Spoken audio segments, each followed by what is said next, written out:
Salam. Welcome to my YouTube channel, Learn to Reflect. أعوذ بالله من الشيطان الرجيم ربنا وابعث فيهم رسولا منهم يتلو عليهم آياتك ويعلمهم الكتاب والحكمة ويزكيهم إنك أنت العزيز الحكيم ومن يرغب عن ملة إبراهيم إلا من سفه نفسه وَلَقَدِ اصْطَفَيْنَاهُ فِي الدُّنْيَا وَإِنَّهُ فِي الْآخِرَةِ لَمِنَ الصَّالِحِينَ رب اشرح لي صدري ويسر لي أمري واحلل عقدة من لساني يفقهوا قولي الحمد لله والصلاة والسلام على رسول الله وعلى آله وصحبه أجمعين. السلام علیکم ورحمۃ اللہ تعالیٰ وبرکاتہ. آج ہم نے ابراہیم علیہ السلام کی سب سے عظیم دعا کے بارے میں بات کرنی ہے، جو ان کے کریئر کے آخر میں ان کے بعد آنے والے اسلام کے بارے میں دعا ہے. دعا کا ترجمہ یہ ہوگا ربنا وابعث فیہم رسولا منہم، اور ہمارے رب ان کے درمیان ایک ایسا نبی اٹھا، ایسا رسول اٹھا جو ان میں سے ہو، یتلو علیہم آیاتی کا، جو آپ کی آیات ان پر پڑھے گا، ان آیات کو وہ ان کے اوپر تلاوت کرے گا، وَيُعَلِّمُهُمُ الْكِتَابَ، اور ان کو کتاب سکھائے گا، وَالْحِکْمَةَ، اور انہیں حکمت سکھائے گا، وَيُزَكِّيهِمْ، اور انہیں پاک کرے گا، إِنَّكَ أَنْتَ الْعَزِيزُ الْحَكِيمُ، بے شک آپ ہی ہیں جو تمام عزت رکھنے والے ہیں. عزت کے معنی عربی میں اتھارٹی، اقتدار کے بھی ہوتے ہیں، اور آپ ہی حکمت والے ہیں. تو یہ دعا ہے. آپ کو یہ سمجھنے کی ضرورت ہے کہ ابراہیم علیہ السلام کے جو بیٹے ہیں وہ دونوں نبی ہیں. تو بڑے بیٹے اسماعیل نبی ہیں اور چھوٹے بیٹے اسحاق وہ بھی نبی ہیں. اور اسحاق کی اولاد میں ہر نسل میں تقریباً انبیاء آتے رہے ہیں. تو اسحاق خود نبی ہیں، اسحاق کے بیٹے یعقوب ہیں وہ بھی نبی ہیں، یعقوب کے بیٹے پھر یوسف علیہ السلام وہ بھی نبی ہیں. بعد میں کچھ انبیاء کا قرآن میں ذکر نہیں ہے، لیکن اس کے بعد موسیٰ علیہ السلام انہی نسل میں سے ہیں، وہ بھی نبی ہیں. پھر موسیٰ علیہ السلام کے ساتھ ہارون ہیں وہ بھی نبی ہیں. پھر آگے سلسلہ چلتا جاتا ہے، سلیمان، داؤد، زکریا، یہاں تک کہ پورا سلسلہ مسلسل قفینا علی آثارہم برسولنا. قرآن نے کہا ہے کہ ہم نے ان کی تاریخ کو، ان کے آثار کو اپنے رسولوں سے ری انفورس کیا. تو ابراہیم علیہ السلام کی ایک جو نسل ہے اسحاق علیہ السلام سے، اس میں نبی پھر نبی پھر نبی پھر نبی پھر نبی آتے چلے گئے عیسیٰ علیہ السلام تک. یہ سارا سلسلہ ایک مسلسل سلسلہ چلا آتا رہا. یحییٰ علیہ السلام بھی اس میں شامل ہے. دوسری طرف ہیں اسماعیل علیہ السلام، اور ان کے ساتھ یہ کعبے کی تعمیر ہو رہی ہے. اور یہاں پر ابراہیم علیہ السلام نے یہ نہیں کہا کہ ہر نسل میں ایک نہ ایک رسول آئے، بلکہ ایک ایسا رسول جو سارے تمام رسولوں پر بھاری ہو. اور اس رسول کے بارے میں جو انہوں نے دعا کی ہے وہ اس کی 4 خصوصیات ہیں. ایک تو ان میں سے اٹھایا جائے، ربنا وابعث فیہم رسولا منہم. یہاں 2 مختلف محاورے ہیں، فیہم اور منہم. ان کو سمجھنا ضروری ہے.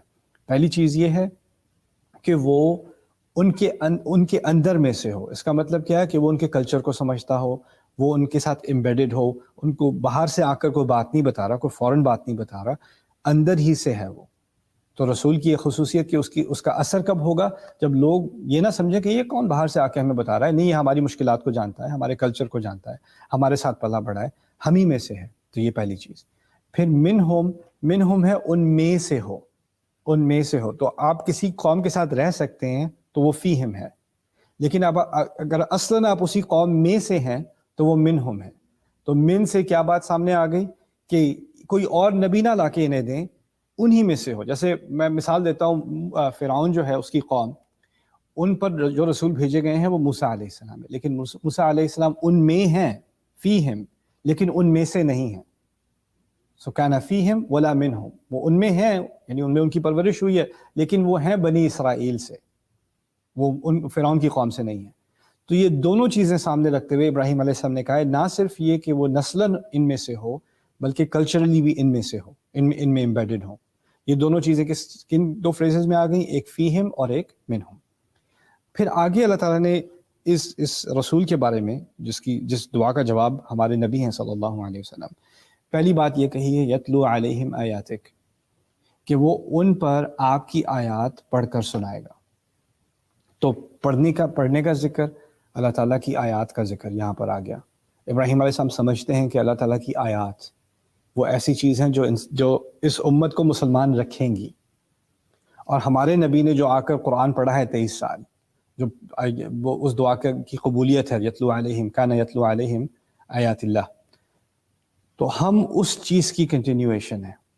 ہم اب بنے ایمبیسڈر، ہم اب بنے اس کی مسلسل جو تراث ہے، اس میں اگر ہم آیات نہیں پڑھ رہے تو ہم اس کا حق ادا نہیں کر رہے. ہم نے اپنی اولاد پر وہ آیات پڑھنی ہے. اب رسول تو آنے نہیں ہے، تو اب کیا رہ جائے گا؟ یہ لیگیسی رہ جائے گی. وہ کیا ہے؟ یتلو علیہم آیاتک. اور آیات لفظ بڑا عجیب لفظ ہے قرآن کا، اس پہ انشاءاللہ کبھی ایک اور پورا سیشن کریں گے کہ آیت کا مطلب کیا ہوتا ہے اور آیت کا فلسفہ کیا ہے قرآن کے اندر. لیکن ابھی میں اتنی سی بات بتا دوں کہ آیت کے معنوں میں سے ایک معنی معجزہ بھی ہے، ایک اس کا معنی معجزہ بھی ہے، اور اس کے اور معنی بھی ہیں. اور ایک معنی اس کا ہے علامت یا نشانی، یعنی وہ جب بھی آپ لوگوں پر آپ کی آیات پڑھے گا تو وہ نشانی ان کو اللہ تعالیٰ کی طرف واپس لے جائے گی. جیسے روڈ پہ کوئی نشان ہوتا ہے نا کہ یہ ہاسپٹل کا ایگزٹ یہ ہے، ہوٹل کا ایگزٹ یہ ہے، فلانی روڈ یہ ہے، تو نشان سے آپ جانتے ہیں ڈیسٹینیشن کیا ہے، آپ کی منزل کیا ہے، نشان سے سمجھ آ جاتا ہے. ٹھیک ہے نا؟ تو اسی طرح علامت جو ہے وہ آپ کو کنیکٹ کرتی ہے اس کی ڈیسٹینیشن سے. ان آیات کی جو اس کا اصل مقصد ہے، جو اس کی منتہا ہے، وہ ہمارا رب ہے، یتلو علیہم آیاتی کا. وَيُعَلِّمُهُمُ الْكِتَابَ، اور وہ ان کو کتاب سکھائیں گے، وہ ان کو کتاب سکھائیں گے. اب یہ ایک نیا لفظ استعمال ہو رہا ہے. آیات کے بارے میں کہا کہ وہ پڑھیں گے، کتاب کے بارے میں کہا کہ وہ سکھائیں گے. کسی کو پڑھ کے کوئی چیز سنا دینا اور کسی کو سکھانا دو الگ چیزیں ہیں. میں کیونکہ سائیکالوجی کا اسٹوڈنٹ ہوں اور ساتھ میں I want a business school and marketing and all this kind of مختلف انفلوئنسز ہیں میرے ایجوکیشن میں. تو اس میں ہم ایک چیز پڑھتے ہیں انریچمنٹ مٹیریل. انریچمنٹ مٹیریل کیا ہوتا ہے کہ آپ کسی چیز سے ایکسپوز ہو جاؤ، تھوڑا سا بھی ایکسپوز ہو جاؤ تو اس کا آپ پہ اثر پڑ جاتا ہے، اس کا ایک ایفیکٹ ہوتا ہے. اب میں کہیں سے گزر رہا ہوں، کوئی مائک پہ لگا ہوا کوئی بات کر رہا ہے، میں نے پوری بات نہیں سنی، میں چلتا چلتا تھوڑی سی بات میں نے سنی، لیکن جو تھوڑی سی بات سنی ہو سکتا ہے اس کا مجھ پہ بہت اثر پڑا، اس نے میرے دل میں کوئی بات اس کی وجہ سے کھٹک گئی، رائٹ؟ یا آپ کسی سے کوئی ایسی بات کر رہے ہیں، اس نے کسی ایک بات کا ذکر کیا اور وہ آپ کے دل تک کھپ گئی وہ بات، آپ اس کے بارے میں سوچنے لگے، اس کی وجہ سے آپ نے مزید ریسرچ کی، کتابیں پڑھنی شروع کر دیں. کافی سارے لوگ ہیں جن کا پورا کریئر جو ہوتا ہے نا وہ کس سے ہوتا ہے کہ بچہ ہے، وہ ابا اس کے فادر یا مدر اس کو میوزیم لے کے گئے، میوزیم میں اس نے ایک ڈسپلے دیکھا فلائٹس کا یا پائلٹس کا یا ایئرپلینس کا، اس کے دماغ میں آیا یہ تو بڑی زبردست چیز ہے، بڑا ہوا تو وہ پائلٹ بن گیا، رائٹ؟ تو ایک انسپریشن ہو جاتی ہے کسی چیز کے ایکسپوز ہونے سے. یتلو علیہم آیاتک میں اس طرح کا کچھ انفلوئنس ہے.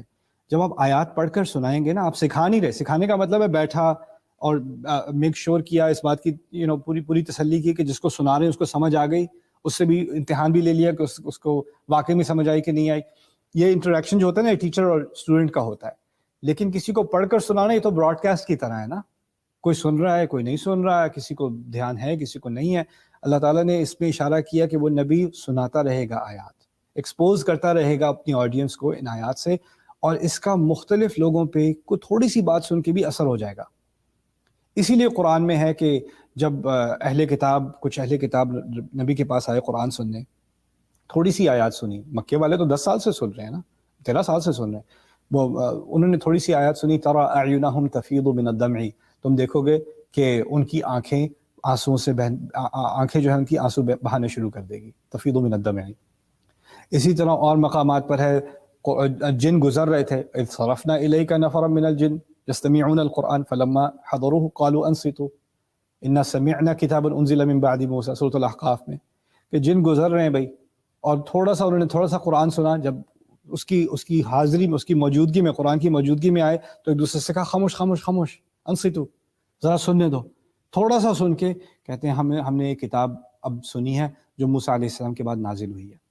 یعنی ایک اثر قرآن کا کیا ہے کہ یہ براڈ کاسٹ ہو، یہ ڈسیمنیٹ ہو، اس کی بات جگہ جگہ کی جائے. اسی لیے رسول صلی اللہ علیہ وسلم آخر میں کہہ رہے ہیں اپنے خطبے میں، بلغوا عنی ولو آیا، میرے بہاف پر میری طرف سے پھیلاؤ، ایک آیت بھی ہو، کوئی سنا دو کسی کو. تمہیں نہیں پتا اس کا کیا اثر ہونے والا ہے، اس کا اثر اب کچھ بھی ہو سکتا ہے. اور وہ جو سننے والے ہیں وہ کوئی طالب علم نہیں بیٹھے ہوئے، اسٹوڈنٹس نہیں بیٹھے ہوئے، سیریس نہیں بیٹھے ہوئے، ہو سکتا ہے وہ کسی اور چیز میں مشغول ہوں، بس ان کو سننے میں آ گئی تھوڑی سی بات. اور کئی واقعات ہیں سیرت کے اندر کہ لوگوں نے تھوڑا سا بھی قرآن سنا اور وہ مسلمان ہو گئے. یہ کس چیز کا اثر ہے؟ یتلو علیہم آیاتہ. اس کو سمجھنا اس لیے ضروری ہے کہ اس میں کیا ہو رہا ہے، جو بولنے والا ہے، جو ہمارا نبی ہے علیہ الصلوۃ والسلام، وہ جو کام کر رہے ہیں وہ آڈینس کے پاس جا رہے ہیں. آڈینس ان کے پاس نہیں آ رہی، لوگ ان کے پاس نہیں آ رہے، وہ لوگوں کے پاس جا رہے ہیں. لیکن ان لوگوں میں سے ایک فنل ہوتی ہے، میننگ کچھ لوگ انفلوئنس ہو جاتے ہیں، کچھ لوگوں کی زندگی میں تبدیلی آ جاتی ہے، اور ان کے اندر ایک پیاس پیدا ہوتی ہے، جو چھوٹی سی بات میں نے سنی تھی، مجھے اور سننا ہے، مجھے اور جاننا ہے، مجھے اور چاہیے، مجھے مزید چاہیے. اور وہ لوگ کیا کرتے ہیں، وہ پھر جو آڈینس کے پاس جا رہا تھا، وہ اس کے آڈینس اس کے پاس اب آتی ہے. تو وہ نبی کے پاس آئے، رسول صلی اللہ علیہ وسلم کے پاس آئے، ہمیں مزید سکھائیے. تو ایک دوسرا سٹیپ پیدا ہوتا ہے، وہ یعلمہم الکتاب، کہ وہ ان کو کتاب سکھائیں گے. سکھانے کے لیے آپ کو سیریس لوگ چاہیے ہوتے ہیں. آپ کسی جگہ پہ کھڑے ہو کے، پارک میں کھڑے ہو کے مائک لے کے کچھ کسی کو سکھا نہیں سکتے. سنا سکتے ہیں، سکھا نہیں سکتے. سکھانے کے لیے ایک ان کی طرف سے ایک ریاکشن ہونا چاہیے. تو ایک پروسیس یہاں پر بنا کہ پہلے آپ کی آیات کا اتنا اثر ہوگا کہ اگر اس کو لوگ سنیں گے، ان کے دل میں اچھائی ہے، تو ان کے دل کے اندر ہی ایک پیاس پیدا ہوگی کہ میں جا کے سیکھوں. وہ یعلمہ، اور پھر وہ ان کو وہ کتاب سکھائیں گے. کتاب کے معنی احکام کے بھی ہیں. تو پہلے اللہ تعالیٰ کی آیات، اس کے معجزے، اس کی نشانیاں، اس کا ایمان، اس دین کا پورا فلسفہ وہ دل تک کھپ جائے. اور جب وہ ایک دفعہ کھپ جائے تو پھر اس کے بعد جو احکام ہیں اس دین کے، کتاب کے معنی شریعت کے بھی ہوتے ہیں، وہ اب لوگ سیکھنے کے لیے آپ کے پاس آئیں گے. پھر آپ کو کیا سکھائے، وہ تھیوری نہیں ہوتی، وہ پریکٹس ہوتی ہے نا. نماز ایسے پڑھو، ایسے نہ پڑھو، ایسے داخل ہو، ایسے نہ داخل ہو، ایسے بات کرو، ایسے بات نہ کرو. جو آداب ہے ہمارے دین کے، اخلاق ہیں ہمارے دین کے، جو حرمات ہیں ہماری دین کی، جو فرائض ہیں ہمارے دین کے، وہ لوگ آپ سے سیکھیں گے. پھر مزید والحکمہ، تو وہ ان کو کتاب سکھائیں گے اور حکمت سکھائیں گے. اگلے کسی سیشن میں، کیونکہ یہ تو بریف سیشنز ہیں، کتاب اور حکمت کا فرق ہم اچھی طرح سے سمجھیں گے انشاءاللہ. لیکن آج مختصر سی بات یہ اپنے ذہن میں رکھنی چاہیے کہ ہر قانون میں فائدہ اٹھانے کی گنجائش ہوتی ہے، ہر قانون میں. جیسے امریکن لا ہے، ٹیکس اکاؤنٹنگ لا ہے. اگر آپ نے ٹیکسز پے نہیں کرنے، تو اگر آپ کے پاس بہترین اکاؤنٹنٹ ہے، وہ جھوٹ نہیں بولے گا، لیکن وہ لا کے اندر کوئی نہ کوئی لوپ ہول ڈھونڈ لے گا کہ آپ کے پیسے بچ جائیں گے. آپ لا کو تھوڑا ٹوسٹ ٹرن کر سکتے ہو. لیگلی کوئی چیز لیگل ہونا اور کوئی چیز صحیح ہونا ایک ساتھ نہیں لازم نہیں ہے کہ ایک ساتھ ہو. اس کی میں آپ کو شریعت میں ایک مثال دیتا ہوں. شریعت میں فرض کریں ہیں کہ آپ نے اگر کسی پر الزام لگایا ہے، اور آپ جو ہیں وہ باعتبار جو گواہ ہیں، تو آپ کسی پہ الزام لگا سکتے ہیں جھوٹ کا، ٹھیک ہے، اور آپ ثبوت بھی غلط پیش کر سکتے ہیں، لیکن کسی کو ثابت کرنے کی گنجائش نہیں، لگے ثبوت 100% صحیح ہے، تو آپ ثبوت بھی لے آئے، گواہ بھی لے آئے، اور کسی کو آپ نے انکریمنیٹ کر دیا. ٹھیک ہے. جو شریعت کا کورٹ ہے، اس میں جو جج ہے، اس نے سارا ثبوت دیکھنا ہے، اس نے گواہ دیکھنے ہیں، جہاں بظاہر وہ ساری چیزیں تفتیش کے بعد بھی صحیح معلوم ہو رہی ہیں. ٹھیک ہے. اور اس نے اس کی بیس پر سزا دے دی کسی ایسے انسان کو جس کی غلطی نہیں تھی. وہ بری تھا، اس کی غلطی نہیں تھی، وہ انوسنٹ تھا، وہ بے گناہ تھا، لیکن اس کو اب سزا دی جا رہی ہے اس گواہی کے مطابق اور ان ثبوتوں کے مطابق جو غلط استعمال کیے جا رہے ہیں. اصل میں اس سارے پروسیس میں لا تو ٹھیک طرح سے استعمال ہوا،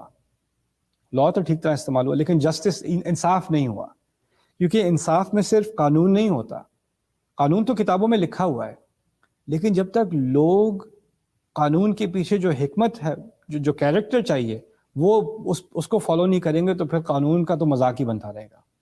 تو یہاں پر جو والحکمہ کی بات کی جا رہی ہے، اس کے کئی پہلو ہیں. اس میں سے ایک پہلو یہ بھی ہے کہ وہ اس جو یہ احکام ہیں، ان کے پیچھے جو حکمت ہے، اس کو بھی وہ سکھائیں گے. اس کی ایک مثال ڈاکٹر اکرم ندوی نے مجھے بڑی اچھی مثال دی تھی. وہ یہ تھی کہ قرآن میں جو بڑے بڑے احکام ہیں، ان کے ساتھ ایک مقصد جڑا ہوا ہے. جیسے کتب علیکم الصیام کما کتب علی الذین من قبلکم لعلکم تتقون، تمہیں روزے دیے جا رہے ہیں تقوی کے لیے. قرآن دیا جا رہا ہے لعلکم تشکرون، تاکہ تم شکر گزار بنو. اقیم الصلاۃ لذکری، نماز دی جا رہی ہے تاکہ مجھے یاد رکھو.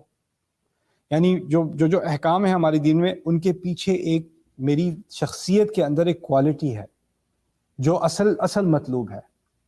تو روزے کی اصل جو روح ہے، وہ یہ نہیں ہے کہ میں کھانا نہیں کھا رہا اور کچھ نہیں کر رہا اور پھر افطار کا انتظار کر رہا ہوں.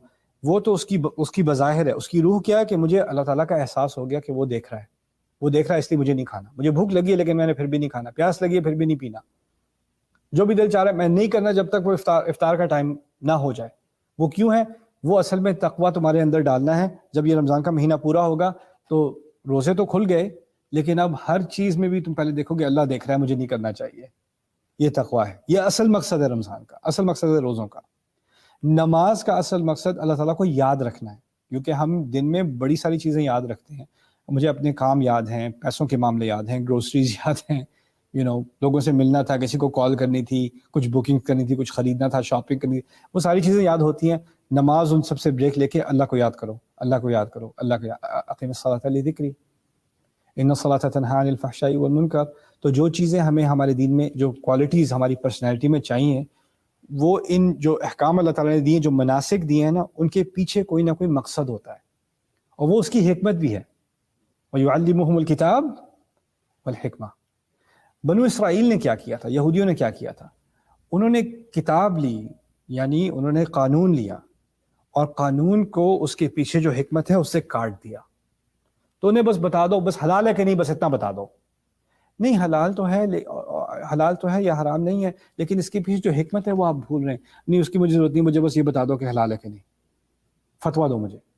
وہ فتوے سے ابسیس ہو گئے، اور جو حکمت ہے دین کی اس سے وہ بالکل خالی ہو گئے.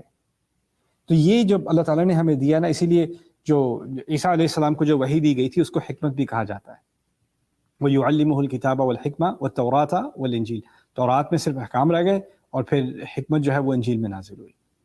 تو اسی طرح ہمارے دین میں اب ان کو ایسی کتاب ملے گی، اس آخری نبی کو ایسی کتاب ملے گی جس میں قانون بھی ہوگا اور اس قانون کے ساتھ جڑی ہوئی حکمت بھی ہوگی. آپ دونوں کو الگ نہیں کر سکو گے. لیکن اگر الگ ہوئی ہماری سوسائٹی میں، ہمارے کلچر میں، اگر قانون اور اس کی حکمت الگ الگ ہوئے، وہ صرف اس لیے ہوئے کہ ہم خود قرآن سے الگ ہو گئے. اگر قرآن سے جڑے ہو گئے تو وہ دو چیزیں الگ کرنا بالکل ناممکن ہو جاتا ہے.